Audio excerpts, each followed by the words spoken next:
Hello friends, my name is Deepmala and welcome to my channel. Friends, जैसे कि कल से हमने स्टार्ट किए थे कंप्यूटर के PYQ Allahabad high court RO ARO के लिए। तो आज अब हम मतलब टॉपिक वाइज क्या मतलब पहले बेसिक क्वेश्चंस जो उसमें आए हैं पीवाईक्यू के वो कर लेते हैं कंप्यूटर फंडामेंटल से, जिसमें hardware software basic input output वगैरह ये सब आते हैं ना। तो उसी से स्टार्ट करते हैं। आज का हमारा पहला क्वेश्चन है, कंप्यूटर की पहली पीढ़ी में मुख्य रूप से किसका उपयोग हुआ था। फ्रेंड्स, ये जो कंप्यूटर की पहली, दूसरी, तीसरी, चौथी और पांचवी जो पीढ़ियाँ हैं वो मैं आपको एक शॉर्ट वीडियो के माध्यम से मैं आपको सारी एक ही बार में बता दूंगी, ठीक है। अभी पहले ये वाला क्वेश्चन देख लेते हैं, कंप्यूटर की पहली पीढ़ी में मुख्य रूप से किसका उपयोग हुआ था। तो कंप्यूटर की पहली पीढ़ी में सबसे पहले यूज़ हुआ था वैक्यूम ट्यूब का।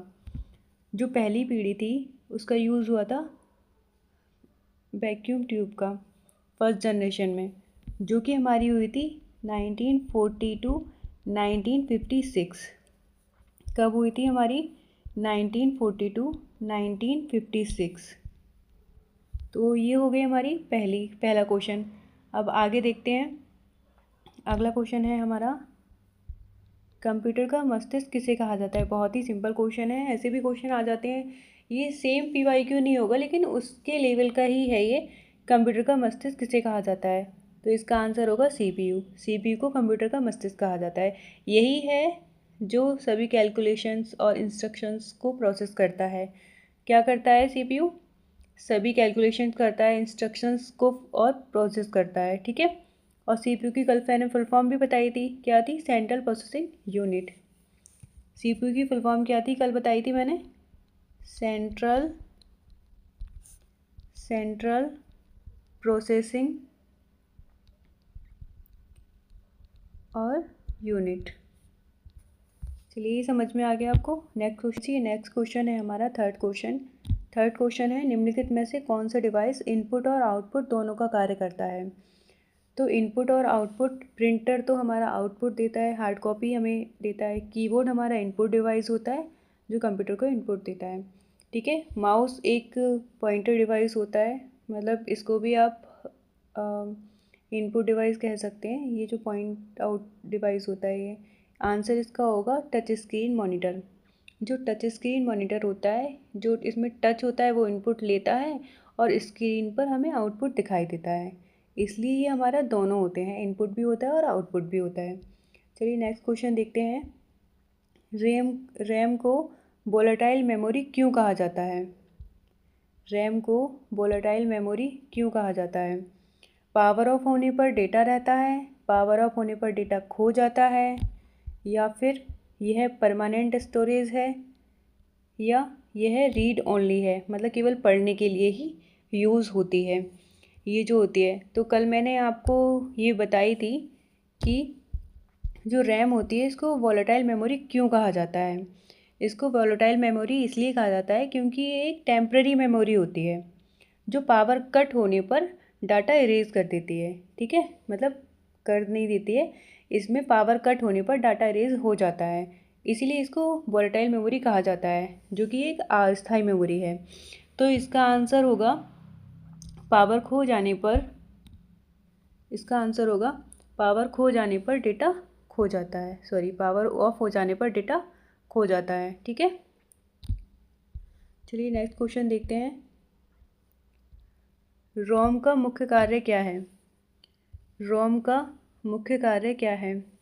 ये टेम्प्रोरी डाटा स्टोर करना, परमानेंट इंस्ट्रक्शन स्टोर करना, डाटा डिलीट करना, या इंटरनेट कनेक्ट करना। तो रोम मैंने आपको कल भी बताया था, ये एक नॉन वोलेटाइल मेमोरी होती है। जो नॉन वोलेटाइल मेमोरी होती है ये एक स्थिर स्थाई मेमोरी होती है, ठीक है। रोम नॉन वोलेटाइल है, मतलब स्थाई है। पावर ऑफ होने पर भी डाटा इसमें रहता है और बूट इंस्ट्रक्शन स्टोर करता है। जो ये रोम होती है ये परमानेंट इंस्ट्रक्शन स्टोर करती है, ठीक है। डाटा ऑफ होने पर इसका जो डाटा रहता है, नेट ऑफ होने पर या फिर कंप्यूटर ऑफ होने पर डाटा सेव रहता है इसका। अगला देखते हैं क्वेश्चन। अगला क्वेश्चन है हमारा, कंप्यूटर की चौथी पीढ़ी में मुख्य कंपोनेंट्स क्या था? कंप्यूटर की चौथी पीढ़ी में मुख्य कंपोनेंट्स क्या था?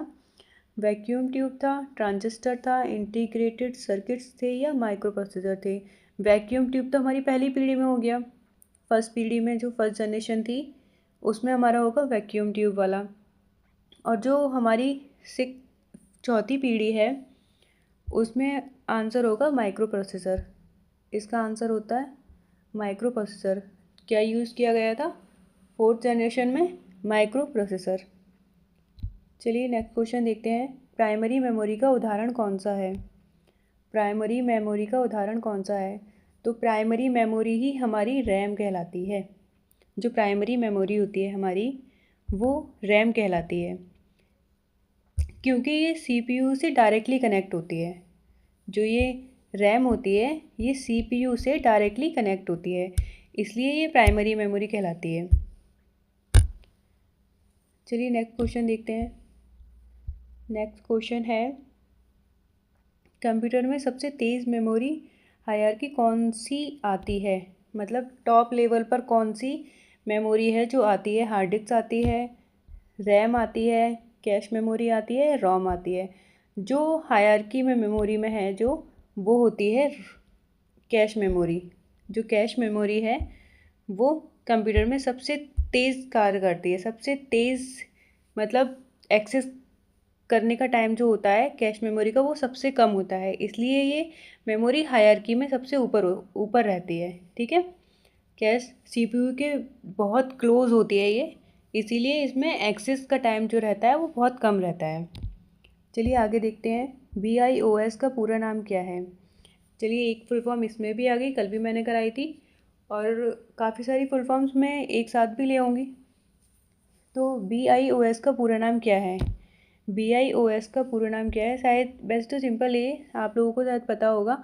इसका आंसर है basic input output system. BIOS basic input output system. ठीक है, चलिए नेक्स्ट क्वेश्चन देखते हैं। लास्ट क्वेश्चन है हमारा, सुपर कंप्यूटर मुख्य रूप से किसके लिए उपयोग होता है? ये यहाँ पर किसके लिए है? किसके लिए मुख्य रूप से किसके लिए उपयोग होता है? तो ये उपयोग होता है कॉम्प्लेक्स साइंटिफिक कैलकुलेशंस। मैंने वैसे यहाँ पे लिख दिया है जैसे वेदर फोरकास्टिंग के लिए। तो सुपर कंप्यूटर क्योंकि बहुत बड़े कंप्यूटर होते हैं, उनकी स्पीड भी बहुत ज़्यादा होती है, तो ये बड़े बड़े काम जैसे रिसर्च वगैरह होती है और इन सब के लिए ये यूज़ होते हैं। जो हाई स्पीड कैलकुलेशंस जो होती हैं उनमें हमारे सुपर कंप्यूटर काम करते हैं, इसलिए मैंने यहाँ पे लिख भी दिया था वेदर फोरकास्टिंग।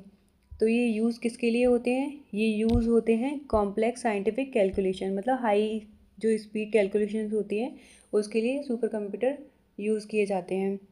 आई होप आपको वीडियो अच्छी लगी हो, क्वेश्चन समझ में आ गए हों। मिलती है नेक्स्ट वीडियो में। Thanks for watching.